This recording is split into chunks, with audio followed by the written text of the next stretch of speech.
Même Charlie, les mots trahissent souvent les opinions en fait. J'écoutais tout à l'heure M. Yacouba et lorsqu'il parle du chef de la junte gabonaise, il disait le président de la République du Gabon. Et lorsqu'il parle du chef de la junte du Burkina, il dit le chef de la junte du Burkina. Ah bah ouais, donc, j'ai pas fait attention. Oui, c'est comme ça. C'est la psychologie en fait. Ça montre votre parti pris flagrant, mais c'est pas bien grave, vous avez le droit. Donc, je disais que il faut qu'on arrête ces qualifications à géométrie variable. Il faut qu'on arrête de s'effrayer avec des débats qui, à mon sens, n'en valent pas la peine.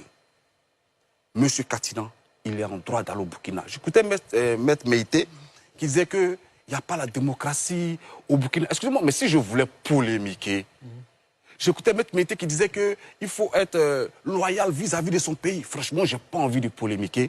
J'écoutais Maître Meïté qui disait que M. Katinan apporte son soutien à des rebelles, à des terroristes. Franchement, je n'ai pas envie de polémiquer. Non, vous pouvez répondre. Non, je n'ai pas envie de polémiquer parce que l'histoire de la Côte d'Ivoire, elle est récente.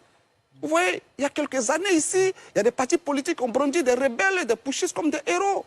Avec en pleine une des journaux proches du parti au pouvoir actuel qui disaient bravo le sauveur ici. On a des hauts cadres de l'administration de Côte d'Ivoire et même du parti au pouvoir actuel qui disaient que la rébellion, c'est un caïman, c'est les pipis, un caïman, c'est les pipis, on a ça. On a M. Bakongo qui disait que, par exemple, que les nordistes ont raison d'être dans la rébellion. On a M. Karamoko Yairo qui disait, par exemple aussi, et que la rébellion, c'est un droit. Écoutez, donc, ce genre de déclaration-là, je pourrais vous en citer à l'appel qui émane des membres et des hauts cadres du parti au pouvoir actuel. Vous voyez? Donc, ceux qui ont encensé les rebelles, ceux qui ont justifié des rébellions, si on les cherche en Côte d'Ivoire, on sait où on peut les trouver. Vous voyez? La même chose, non, s'il vous plaît, laissez-nous terminer. Mais comme j'ai pas envie... Oui, mais vous aurez votre temps de parole. Voilà. Donc si on les cherche, on sait où on peut les trouver. Vous voyez? On sait ceux qui ont nommé des rebelles à des hauts grades dans l'armée, on sait. Donc il n'est pas de notre ressort de dire qui est fréquentable, qui n'est pas fréquentable. Nous disons, M. Katinan n'a pas répondu à une invitation de l'État burkinabé. J'ai l'impression qu'on essaie d'occulter ça. Il a répondu à une invitation d'une organisation de la société civile. Maintenant, la diplomatie, elle a des codes. Vous dites que les accusations portées par le chef de l'État burkinabé contre la Côte d'Ivoire sont graves. Je suis d'accord avec vous. Ce sont des accusations, mais très graves.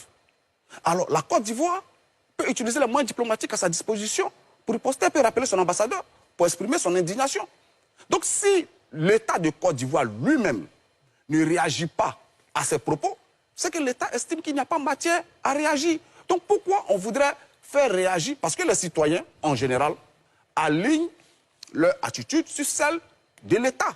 Donc si l'État ne rappelle pas son ambassadeur, si l'État ne saisit pas, que ce soit la CEDEAO, bon, ils sont sortis de la CEDEAO, mais l'Union africaine, pour traiter cette question, c'est que l'État estime que ce n'est pas un problème. Donc pourquoi est-ce qu'aujourd'hui, vous voyez, on est en train de passer des heures à parler d'un simple voyage de Katinan de 48 heures au Burkina, alors que par exemple, on a des familles qui sont en train de dormir à la belle étoile aujourd'hui parce qu'on les a déguerpis depuis plusieurs jours sans les payer. Mais c'est le Katinan qui fait l'actualité. Et vous voyez, le parti au pouvoir, que ce soit le parti au pouvoir qui s'en inquiète, je peux comprendre.